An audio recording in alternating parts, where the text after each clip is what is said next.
Welcome to our channel 100% knowledge with success. Video देखने से पहले चैनल को सब्सक्राइब कीजिए और बेल आइकॉन दबाइए। नमस्कार बच्चों, स्वागत है आपका एक बार फिर से क्लास 12th केमिस्ट्री में। पिछली क्लास में हमने रासायनिक बलगतिकी की बात की थी, केमिकल काइनेटिक्स की बात की थी। आज उसी बात को हम आगे बढ़ा रहे हैं। देखो, सबसे पहले थोड़ा सा मैं बता देता हूँ उस दिन मैंने क्या बताया था। मैंने बताया था कि विज्ञान की ऐसी कोई शाखा है, ऐसी कोई ब्रांच है जिसमें अभिक्रिया के वेग के बारे में पढ़ा जाता है, वो रासायनिक बलगतिकी कहलाती है। ठीक है, और रासायनिक बलगतिकी के अंदर अभिक्रिया के वेग के बारे में पढ़ा जाता है। ये बात भी मैंने आपको क्लियर कर दी थी। ठीक है, इतना तो आपको पता लग ही गया होगा। अब हम बात करते हैं आगे की। देखो, जब हम अभिक्रियाओं की बात करते हैं, वेग के आधार पर अभिक्रियाओं की बात कर रहे हैं, तो जो अभिक्रिया होती है वो 3 प्रकार की होती है। वैसे तो मैंने उस दिन भी बता दिया था, लेकिन एक बार फिर से मैं आपको बता देता हूँ, थोड़ा डिटेल में बता देता हूँ। अभिक्रिया 3 प्रकार की होती है, जिनमें पहली प्रकार की अभिक्रिया मैं बता रहा हूँ तीव्र अभिक्रिया, फास्ट रिएक्शन।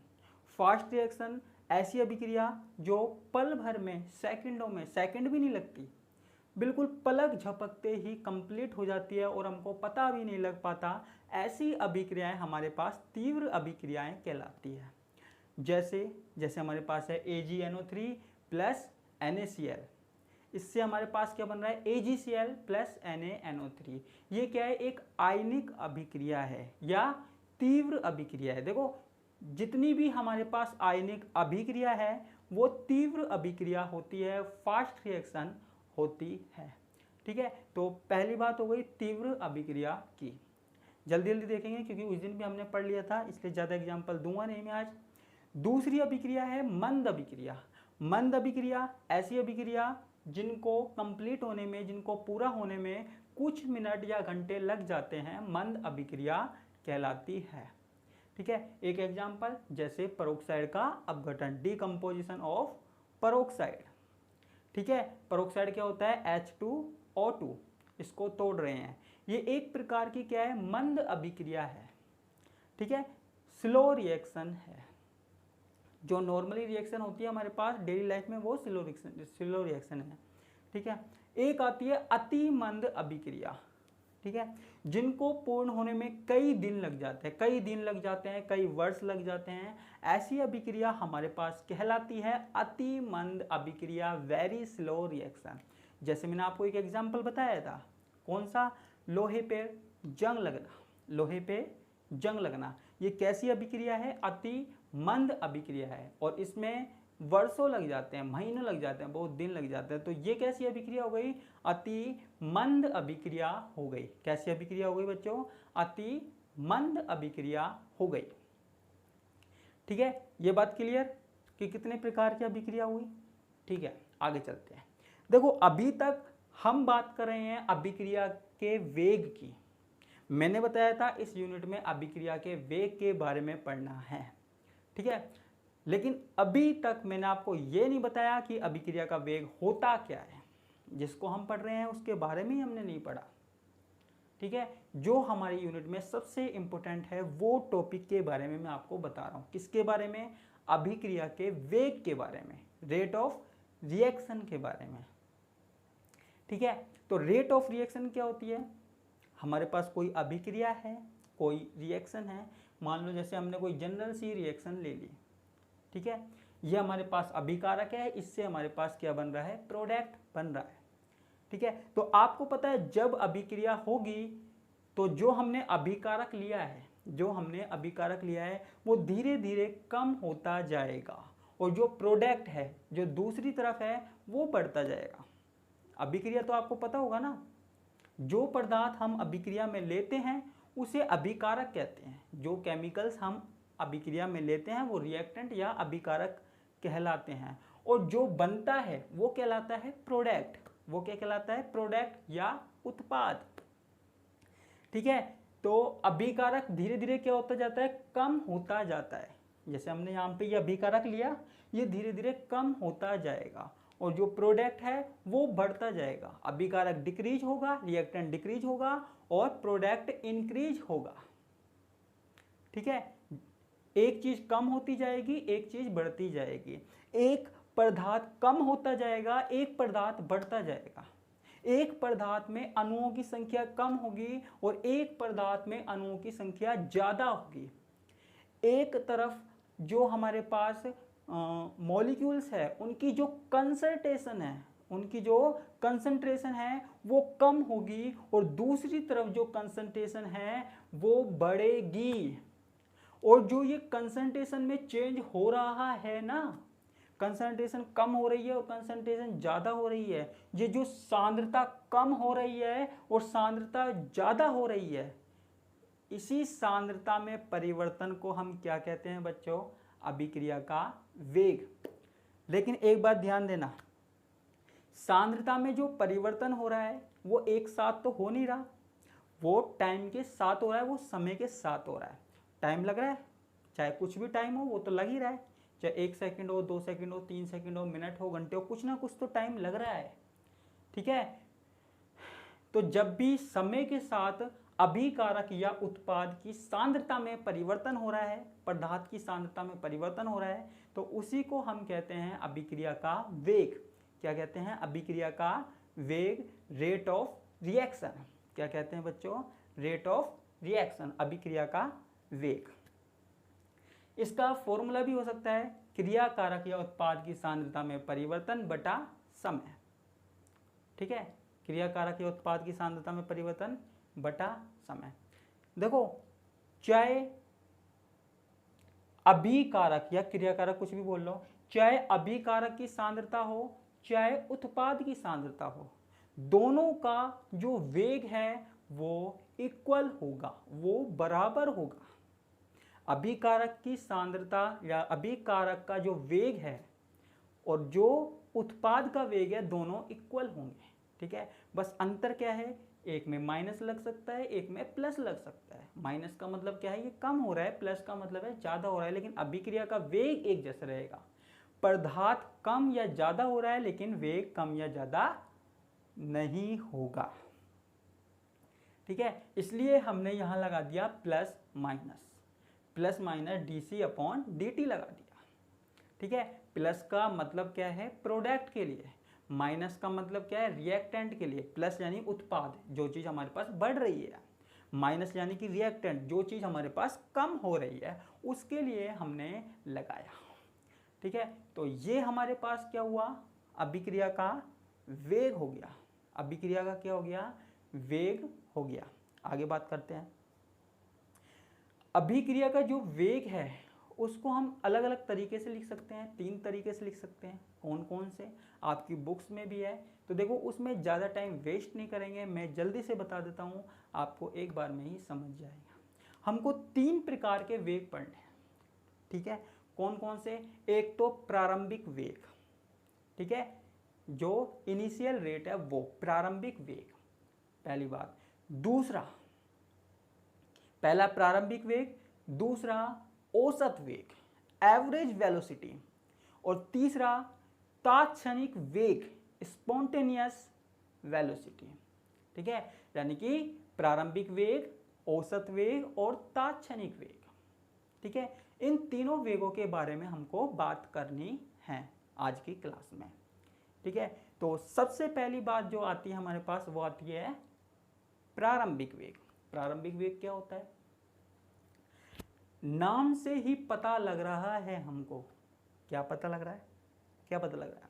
नाम से ही पता लग रहा है प्रारंभिक वेग। जब हमारे पास टाइम 0 है, t बराबर 0 है, t बराबर 0 का मतलब है अभिक्रिया हमारे पास स्टार्ट हुई नहीं, यानी कि हम कोई अभिक्रिया करवा रहे हैं और वो अभी स्टार्ट हुई नहीं है, t बराबर 0 है, स्टार्ट करी नहीं है, तब बस हमने रिएक्टेंटों को मिलाया एक तरीके से, स्टार्ट हुई नहीं है अभिक्रिया, t बराबर 0 है, उस टाइम अभिक्रिया का वेग क्या है? यानी कि जब 1 सेकंड भी नहीं हुई, सेकंड का कोई भाग भी नहीं हुआ, t बराबर 0 है, उस समय रेट ऑफ रिएक्शन क्या है?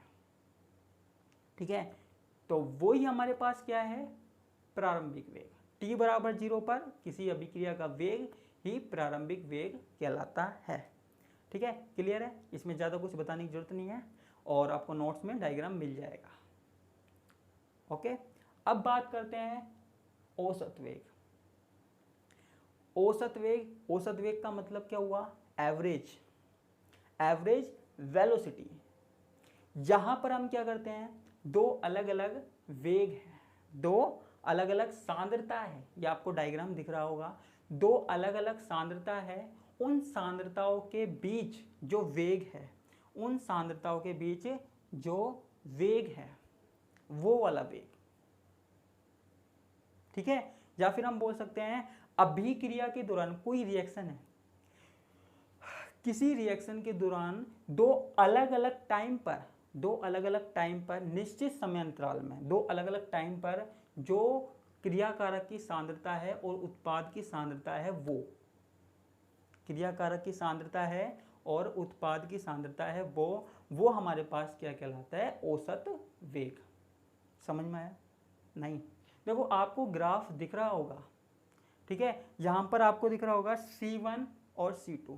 देखो पहली बात, ग्राफ जो है, ये वाला जो ग्राफ है वो किसके लिए है? रिएक्टेंट के लिए है, अभिकारक के लिए है। आपको पता है अभिकारक स्टार्टिंग में बहुत सारा होता है हमारे पास, है ना, और उत्पाद बिल्कुल भी नहीं होता। अभिकारक ढेर सारा होता है ना हमारे पास, जिस चीज की अभिक्रिया करवानी है वो तो लेते ही हम स्टार्टिंग में, ठीक है, तो वो स्टार्टिंग में ढेर सारा होता है और वो धीरे धीरे धीरे धीरे धीरे धीरे कम होता है। ठीक है, वो धीरे धीरे धीरे धीरे कम होता है, इसलिए हमेशा ग्राफ ऊपर से स्टार्ट होगा। ठीक है, ऊपर से नीचे जाता है हमेशा। अब देखो यहाँ पे मैंने दो और देखो यहाँ पे मैंने क्या लिया? सांद्रता लिया है, और यहाँ पे मैंने क्या लिया? टाइम लिया है। ये वाले एक्सिस पे मैंने कंसंट्रेशन लिया है और ये वाले एक्सिस पे मैंने टाइम लिया है। ठीक है, समय को लिया है। अब देखो मैंने दो टाइम नोट कर लिए, दो टाइम कौन कौन से? T1 और T। ठीक है, इन दोनों समय अंतराल के बीच में, यानी कि T1 और T2 के बीच में पदार्थ की सांद्रता क्या है? पदार्थ की सांद्रता क्या है? कौन सी है? C1 और C2, C1 और C2। तो जो इनमें समय अंतराल में जो ये परिवर्तन हो रहा है, ठीक है, दो समय अंतराल है T1 और T2, इनमें जो परिवर्तन हो रहा है C1 C2, इनका जो अंतर है वो ही हमारे पास क्या कहलाता है? औसत वेग कहलाता है। ठीक है, बात याद रखना, निश्चित समय अंतराल में क्रियाकारक या उत्पाद की सांद्रता में होने वाला परिवर्तन औसत वेग कहलाता है, एवरेज वेलोसिटी कहलाता है। ठीक है, T1 और T2 के बीच में C1 और C2, ये है औसत वेग। ठीक है, इसी प्रकार हमारे पास हो जाता है प्रोडक्ट के लिए, उत्पाद के लिए। ठीक है, उत्पाद में देखो, उत्पाद हमारे पास स्टार्टिंग में कितना होता है? स्टार्टिंग में हमारे पास 0 होता है। स्टार्टिंग में हमारे पास जो प्रोडक्ट होता है वो 0 होता है, कुछ भी नहीं होता, धीरे धीरे तो बढ़ता है। ठीक है, इसलिए जो प्रोडक्ट का ग्राफ है वो स्टार्टिंग होता है 0 से, क्योंकि हमारे पास स्टार्टिंग में तो कुछ बना ही नहीं, धीरे धीरे बनता है, धीरे धीरे बनते बनते बनते बनते बहुत सारा बन जाता है, जब तो ये ग्राफ धीरे धीरे नीचे नीचे नीचे से ऊपर जाता है और इस तरीके से आगे जाके कांस्टेंट हो जाता है, क्योंकि पता है आगे जाके हमारे पास यह अभिक्रिया स्थिर हो जाती है, ऐसा कुछ होता है। ठीक है, तो ये हमारे पास क्या हो गया? औसत वेग। रिएक्टेंट के लिए भी बता दिया मैंने, प्रोडक्ट के लिए भी बता दिया। ठीक है, और एक बात याद रखना, रिएक्टेंट का ग्राफ, अभिकारक का ग्राफ हमेशा ऊपर से स्टार्ट होगा। जब भी अभिकारक के लिए हम बात करेंगे ऊपर से स्टार्ट होगा, और प्रोडक्ट का जो ग्राफ है हमेशा नीचे से स्टार्ट होगा, 0 से स्टार्ट होगा। ठीक है, और ऊपर की तरफ जाएगा। जब भी रिएक्टेंट का ग्राफ ऊपर से नीचे जाए तो समझ लेना वो रिएक्टेंट के लिए, कोई भी ग्राफ हो, और जब प्रोडक्ट के लिए जाए तो वो नीचे से ऊपर जाएगा। ठीक है, क्लियर है ये बात? तो ये हमारे पास क्या हो गया? औसत वेग हो गया, एवरेज वेलोसिटी हो गई। ठीक है, अब एक बात और करते हैं हम, एक बात और, एक वेग और पढ़ते हैं, तात्क्षणिक वेग। तात्क्षणिक वेग, अब ये क्या चीज होती है? तात्क्षणिक वेग यानी कि कोई अभिक्रिया हमारे पास चल रही है ना, अभिक्रिया चल रही है और अभिक्रिया में किसी क्षण, किसी मोमेंट पे, किसी क्षण पर जो अभिक्रिया का वेग है ना, अभिक्रिया के दौरान एक निश्चित क्षण पर, निश्चित कोई मोमेंट है, उस पर जो अभिक्रिया का वेग है ना, वो हमारे पास क्या कहलाता है? वो हमारे पास कहलाता है तात्क्षणिक वेग। तात्क्षणिक, स्पॉन्टेनियस, उसी क्षण जो अभिक्रिया का वेग है। जैसे हमको बता दिया कि आप ये बताओ कि कोई अभिक्रिया चल रही है तो उसमें 5 मिनट 5 सेकंड पर अभिक्रिया का क्या वेग होगा? तो वो हो गया तात्क्षणिक वेग हो गया। वो क्या हो गया? तात्क्षणिक वेग हो गया। तो रिएक्टेंट और प्रोडक्ट किसी के लिए भी हम बता सकते हैं, हम किसी भी पल की 5 मिनट बाद कितना है, 7 मिनट बाद कितना है, 8 मिनट बाद कितना है, तो हम तात्क्षणिक वेग बता सकते हैं। तो ये हमारे पास हो गया तात्क्षणिक वेग। ठीक है, तो आज हमने किस किस की बात करी? अभिक्रिया के वेग की बात कर ली हमने, अभिक्रिया कितने प्रकार की होती है वो बात कर ली हमने। ठीक है, आगे की जो बात है हम वो अगली क्लास में करेंगे। आज के लिए सिर्फ इतना ही। धन्यवाद, बाय बाय, टाटा, नमस्कार।